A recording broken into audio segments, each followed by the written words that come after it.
Chantal Biya, l'architecte de l'ombre. La femme qui réécrit les règles du pouvoir camerounais. Imaginez un pays où le vrai pouvoir ne se trouve pas dans les discours officiels. Pas dans les communiqués de presse. Pas dans les cérémonies filmées par la télévision nationale. Il se trouve dans un regard. Dans une invitation refusée. Dans un nom murmuré à l'oreille d'un homme qui tient le stylo. Au Cameroun, en ce mois de mai 2026, une bataille silencieuse mais féroce se déroule dans les couloirs d'Etoudi. Une bataille pour l'avenir d'un pays de 27 millions d'âmes. Une bataille pour la succession. Une bataille pour l'histoire. Et au cœur de cette bataille, une femme que beaucoup ont sous-estimée pendant 20 ans. Son nom ? Chantal Biya. Restez jusqu'à la fin, parce que ce que vous allez entendre va changer votre façon de comprendre le pouvoir au Cameroun. Partie 1, contexte et faits. Le tremblement de terre constitutionnel du 4 avril. Tout commence le 4 avril 2026. Ce jour-là, le Cameroun vit un moment qu'il n'avait pas connu depuis des décennies, une révision constitutionnelle majeure est adoptée. Et dans cette révision, une disposition qui va tout changer, la création officielle d'un poste de vice-président de la République. Pour ceux qui connaissent l'histoire politique camerounaise, ce moment est un séisme. Depuis des années, l'absence de dauphin désigné était le secret le mieux gardé d'Etoudi. Un vide intentionnel. Une incertitude calculée.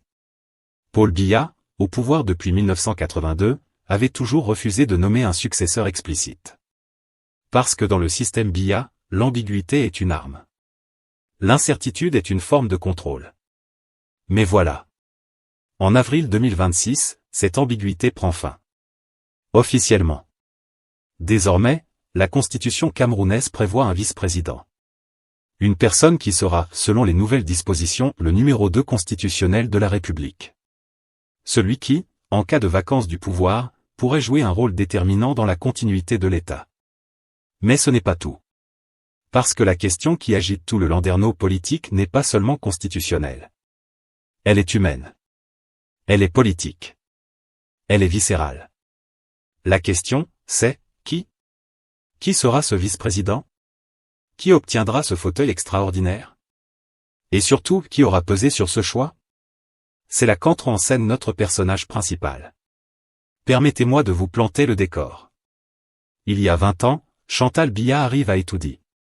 Jeune. Issue d'une famille modeste. Sans carte de visite dans le sérail de Yaoundé. Sans réseau construit de longue date. Sans parrain politique. Sans clan tribal dominant. Sans aucune des armes traditionnelles qui permettent, dans le système camerounais, d'exister politiquement. L'élite de Yaoundé la regarde avec condescendance. Certains la méprisent ouvertement. D'autres la tolèrent avec un sourire poli qui cache mal leurs doutes. Qui est-elle vraiment, se demande-t-il. Combien de temps va-t-elle durer, chuchote-t-il dans les salons feutrés de Bastos. 20 ans plus tard, le journal Jeune Afrique, dans son édition du 4 mai 2026, lui consacre un portrait saisissant. Et le titre de ce portrait dit tout. François Soudan, directeur de la rédaction, la qualifie de « face émergée de l'iceberg présidentiel camerounais ». Réfléchissez à cette métaphore un instant. Un iceberg. Vous voyez la partie qui dépasse de l'eau, celle qu'on photographie, qu'on filme, qu'on commente. Mais c'est la partie immergée, invisible, gigantesque, qui fait couler les bateaux. Chantal Biya n'est plus la partie visible. Elle est la partie qui fait couler les bateaux. Et selon le même Jeune Afrique, ses faveurs sont, aujourd'hui recherchées, à un point tel que des ministres de la République, des hommes qui ont traversé des décennies de politique africaine, qui ont survécu à des remaniements sanglants, qui ont négocié avec les plus grands, ces hommes-là s'obligent à danser maladroitement lors des fêtes familiales de la première dame. Maladroitement. Le mot est savoureux. Pas par plaisir. Pas par vocation artistique. Mais par peur. Par calcul. Par nécessité de se faire voir, de montrer leur allégeance, de ne pas être absent de la liste des fidèles. Voilà où en est le Cameroun en 2026. Mais attendez. Parce que nous n'avons pas encore parlé du plus important. Partie 2, le conflit. Les deux Francs, ou la guerre des héritiers. Dans toute grande saga politique, il y a un moment où les tensions de coulisses deviennent lisibles pour qui sait regarder. Ce moment, au Cameroun, c'est la question des héritiers. Depuis des années, un nom circule dans les cercles proches de la présidence quand on parle d'avenir. Ce nom, c'est celui de Franck-Emmanuel Biya, le fils de Paul Biya et de sa première épouse, Jeanne-Irène Biya, décédée en 1992. Un homme qui s'est progressivement construit une présence publique, qui apparaît sur des photos officielles, dont le nom revient dans les conversations sur l'avenir du pays. Les médias camerounais et internationaux ont longtemps focalisé leur attention sur lui. Les commentateurs politiques ont bâti des théories sur son ascension probable. Certains l'ont déjà consacré dans leurs colonnes. Mais voilà que Jeune Afrique révèle quelque chose que ces commentateurs n'avaient pas vu venir. Ou plutôt, quelque chose qu'ils n'avaient pas voulu voir. Pendant que tout le monde regardait Franck-Emmanuel, une autre pièce se mettait en place sur l'échiquier. Un autre nom commençait à circuler dans les cercles les plus fermés d'Etoudi. Un autre candidat, discret, protégé, porté par une main de fer dans un gant de velours. Ce nom, c'est celui de Franck Hertz, le fils de Chantal Biya. Jeune Afrique est formel, son nom revient régulièrement, l'intéressé ayant depuis quelques années ses habitudes à la présidence. Ses habitudes à la présidence. Cette formule anodine cache en réalité quelque chose d'extrêmement significatif dans le système politique camerounais. Dans un pays où l'accès au palais présidentiel est un privilège que beaucoup de ministres n'obtiennent pas régulièrement, avoir ses habitudes à la présidence signifie une chose, vous êtes dans le cercle le plus intérieur du pouvoir. Alors voilà la situation réelle. D'un côté, Franck-Emmanuel Biya, fils de la première épouse, héritier naturel dans la mémoire collective, présent sur les photos officielles. Mais, détail crucial, toujours seul, selon Jeune Afrique. Son épouse actuelle est exclue des événements officiels par des règles protocolaires. Des règles dont tout le monde sait qui les a imposées. De l'autre côté, Franck Hertz, fils de Chantal, moins connu du grand public, mais présent là où ça compte vraiment. Et entre les deux, une femme qui n'a jamais oublié ce que signifie être regardée avec condescendance. Ce sous-texte, cette rivalité entre les deux Franck, est selon Jeune Afrique, l'un des sous-textes les plus puissants de toute la séquence constitutionnelle que le Cameroun vit depuis avril. Mais ce n'est pas tout. Parce qu'il y a un troisième personnage dans cette équation. Et son rôle est peut-être le plus ambigu de tous. Parlons de Ferdinand Ngo, secrétaire général de la présidence de la République. L'homme qui, depuis des années, contrôle l'accès à Paul Biya. L'homme dont la signature vaut parfois autant qu'un décret présidentiel. L'homme que certains surnomment, non sans ironie, le « vice-président de fait » du Cameroun. Sa proximité avec Chantal Biya est documentée depuis longtemps. C'est l'une des alliances les plus puissantes du système Etoudi. Une relation de longue date qui a fait de lui l'un des premiers bénéficiaires de la bienveillance de la première dame. Mais, et c'est là où ça devient fascinant, cette alliance est aujourd'hui sous tension. Pourquoi ? Parce que la création du poste de vice-président change les règles du jeu. Voici le problème de Ngo, si le futur vice-président obtient une délégation de signature présidentielle, ce que beaucoup anticipent, alors le monopole de Ngo sur ce « précieux sésame », comme l'appelle Jeune Afrique, disparaît. Son pouvoir se dilue. Son rôle central dans la mécanique du pouvoir est menacé. Et là, une question se pose, que fait Ferdinand Ngo dans cette configuration ? Il peut se rallier à un candidat qui lui offrira des garanties de maintien de son influence. Il peut tenter de peser sur le choix du vice-président pour s'assurer que ce dernier ne deviendra pas un concurrent. Ou il peut s'allier encore plus étroitement avec Chantal Biya, en espérant que son soutien à son candidat lui vaudra une protection dans le nouveau système. Toutes ces hypothèses circulent. Aucune n'est confirmée. Mais toutes sont plausibles. Et c'est précisément pourquoi la phrase de Jeune Afrique résonne avec autant de force. Chantal Biya craint un vice-président qu'elle n'aurait pas approuvé. Approuvé. Pas proposé. Pas choisi. Approuvé. Cette nuance lexicale est capitale. Elle suggère que Chantal Biya ne se positionne pas comme celle qui dicte le choix, mais comme celle sans l'aval de laquelle aucun choix ne peut être finalisé. C'est une position encore plus puissante. C'est le droit de veto. Et ceux qui pensent que ce droit de veto n'existe pas dans la réalité devraient peut-être se rappeler les ministres qui dansent maladroitement lors des fêtes familiales. Partie 3, révélation et décryptage. Les pions sur l'échiquier. Revenons maintenant sur un élément que nous avons évoqué rapidement, mais qui mérite qu'on s'y attarde.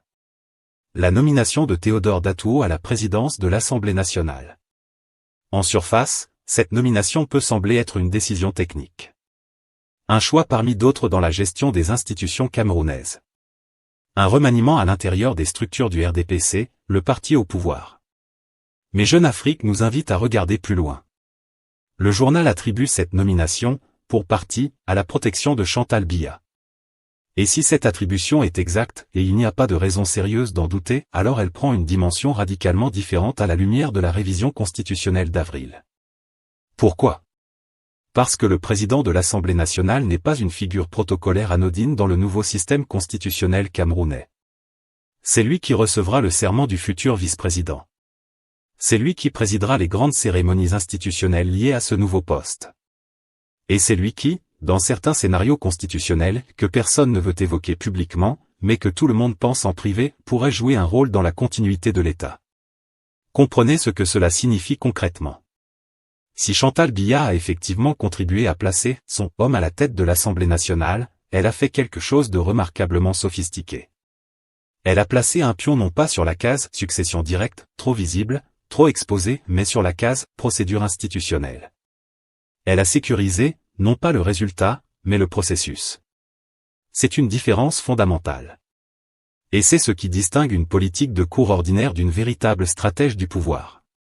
Mais ce n'est pas tout. Parce que cette logique de l'échiquier, pour reprendre l'expression même de Jeune Afrique, s'étend bien au-delà de la seule Assemblée nationale. Pensez-y, si vous voulez vous assurer qu'un résultat précis émerge d'un processus complexe, vous ne contrôlez pas seulement le résultat. Vous contrôlez les acteurs qui valident ce résultat. Vous contrôlez les procédures. Vous contrôlez les symboles. Vous contrôlez les récits. La photo officielle de Franck-Emmanuel Biya, toujours seul, sans son épouse, est un récit. Un récit qui dit, il n'y a pas de couple présidentiel en formation ici. Il n'y a pas de première dame en attente. Il y a un homme seul. Un homme sans l'appareil de légitimité symbolique que donne la présence d'une épouse dans les cérémonies officielles. Est-ce intentionnel ? Est-ce une conséquence des règles protocolaires imposées par Chantal Biya, comme le suggère Jeune Afrique ? Ou est-ce une coïncidence ? Dans le système camerounais, les coïncidences n'existent pas. Et là, permettez-moi de vous poser une question que beaucoup de commentateurs évitent de poser directement. Pourquoi une première dame se donnerait-elle autant de mal ? Pourquoi quelqu'un qui a déjà atteint le sommet de la pyramide sociale camerounaise, le palais, les honneurs, la puissance, continuerait-il à manœuvrer avec une telle intensité ? La réponse, si l'on suit la logique de Jeune Afrique, est simple mais lourde de sens. Parce que le pouvoir sans sécurité, c'est du pouvoir à durée limitée. Et la sécurité, dans le contexte d'une succession politique, dépend de qui sera aux commandes après. Une femme qui a vu comment les choses se passent en Afrique politique, comment les veuves de présidents sont traitées, comment les premières dames de l'ancien régime sont marginalisées, comment les réseaux construits pendant des décennies s'effondrent en quelques semaines quand le vent tourne, cette femme-là comprend mieux que quiconque que tisser sa toile aujourd'hui, c'est assurer sa protection demain. Il y a un autre élément de ce tableau qu'il faut absolument évoquer. C'est la question du temps. Paul Biya a 93 ans. Il est au pouvoir depuis 1982. Ceux qui le connaissent disent qu'il est toujours là. Ceux qui l'ont rencontré récemment décrivent un homme dont la présence reste imposante. Mais 93 ans, c'est 93 ans. Et dans le monde politique, dans les capitales africaines, dans les chancelleries européennes, dans les cercles économiques qui font et défont les fortunes camerounaises, tout le monde prépare l'après. Tout le monde, sauf peut-être ceux qui n'ont pas intérêt à ce que l'après arrive trop tôt. La création du poste de vice-président est donc à lire dans ce double registre. D'un côté, c'est une normalisation institutionnelle. Le Cameroun se dote enfin d'un mécanisme de succession clair, prévisible, conforme aux standards constitutionnels modernes. De l'autre côté, c'est le déclenchement d'une course. Et dans cette course, comme dans toute course qui commence, ceux qui avaient préparé leur position avant le coup de départ partent avec une longueur d'avance. Partie 4, analyse satirique approfondie. Le Cameroun, pays de la danse et des échiquiers invisibles. Permettez-moi maintenant de vous parler franchement. Avec l'œil du journaliste, certes.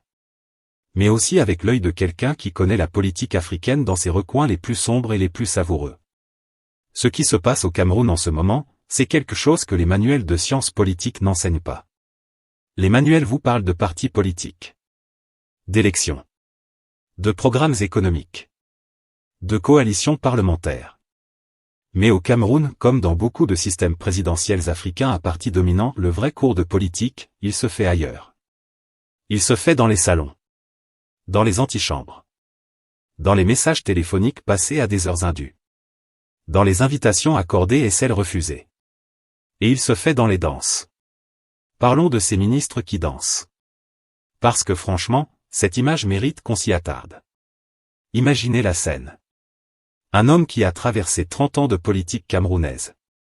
Qui a survécu à des remaniements, à des enquêtes, à des disgrâces et des réhabilitations. Un homme qui, dans ses jeunes années, rêvait peut-être de changer son pays, de bâtir quelque chose de durable. Un homme qui, à force de compromis et de loyauté calculée, a fini ministre. Et maintenant, cet homme est là. Lors d'une fête familiale. Avec de la musique qui joue. Et il danse. Pas parce qu'il aime danser. Pas parce que la musique l'inspire. Non. Il danse parce qu'il a peur d'être vu sans danser. Il danse parce que ne pas danser pourrait signifier « il n'est pas là ». Et ne pas être là, dans ce système, ça a des conséquences. C'est ça, le pouvoir réel au Cameroun en 2026. Ce n'est pas le droit de signer des décrets.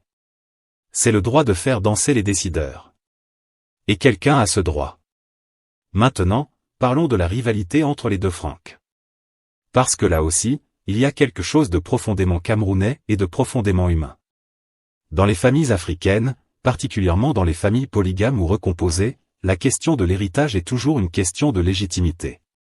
Qui est le vrai fils? Qui a les droits? Qui représente la continuité?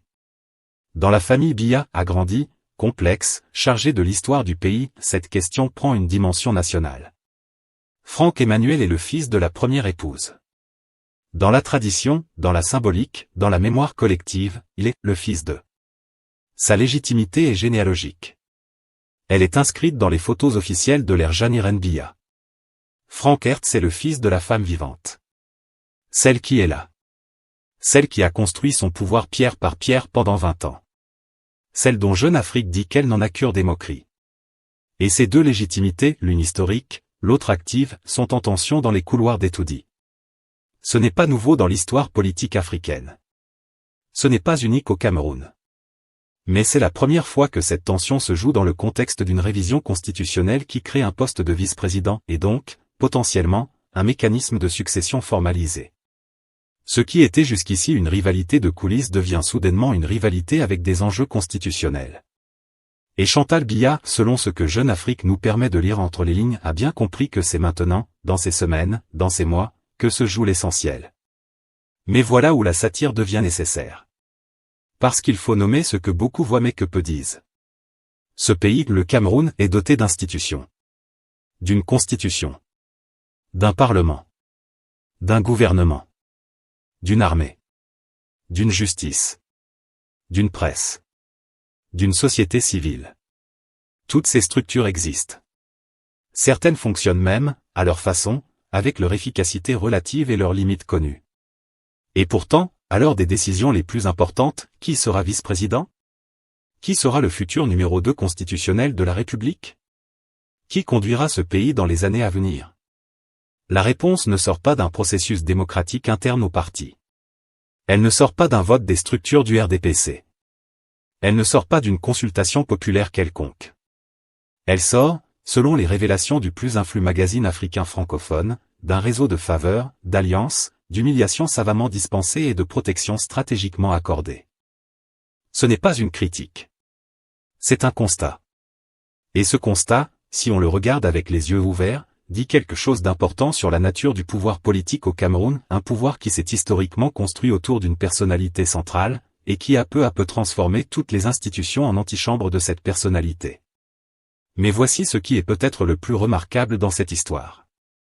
C'est que la personne la plus puissante de cette antichambre n'est pas un général. N'est pas un baron du RDPC avec 40 ans de loyauté. N'est pas un technocrate formé dans les grandes écoles. C'est une femme qui arrive à Etoudi il y a 20 ans, sans carte de visite dans le sérail de Yaoundé. Et qui, 20 ans plus tard, fait danser les ministres. Il y a quelque chose de presque romanesque dans cette trajectoire. Presque shakespearien.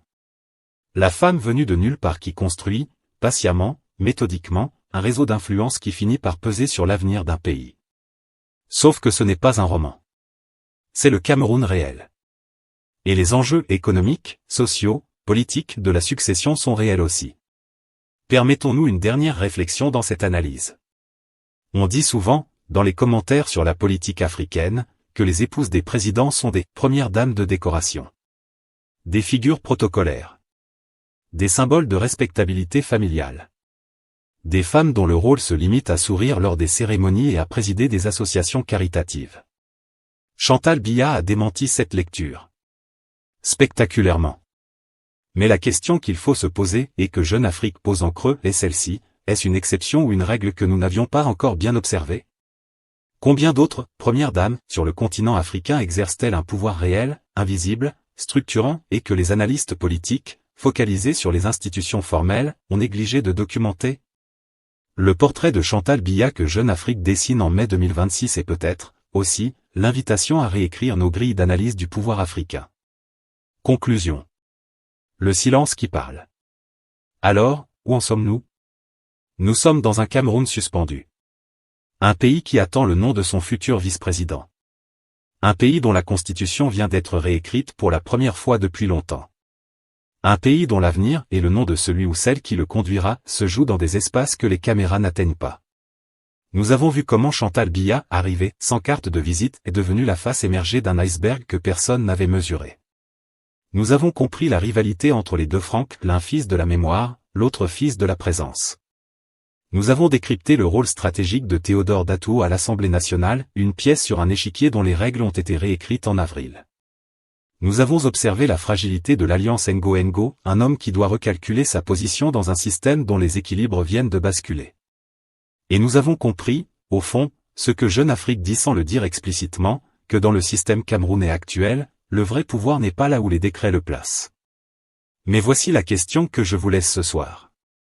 Dans une démocratie ou dans tout système politique qui aspire à servir ses citoyens, est-il acceptable que les décisions les plus importantes pour l'avenir d'un pays se jouent dans des réseaux de faveurs invisibles?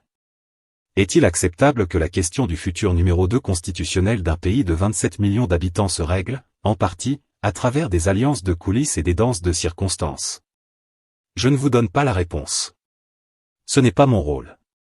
Mon rôle, c'est de vous donner les faits. De vous donner le contexte. De vous donner les clés de lecture. Ce que vous en faites, c'est votre pouvoir à vous. Et pendant que vous y réfléchissez, elle, silencieusement, continue de tisser. Si cette analyse vous a apporté quelque chose, si elle vous a donné à réfléchir, à comprendre, à questionner, alors faites-la voir à quelqu'un qui en a besoin. Partagez-la. Commentez.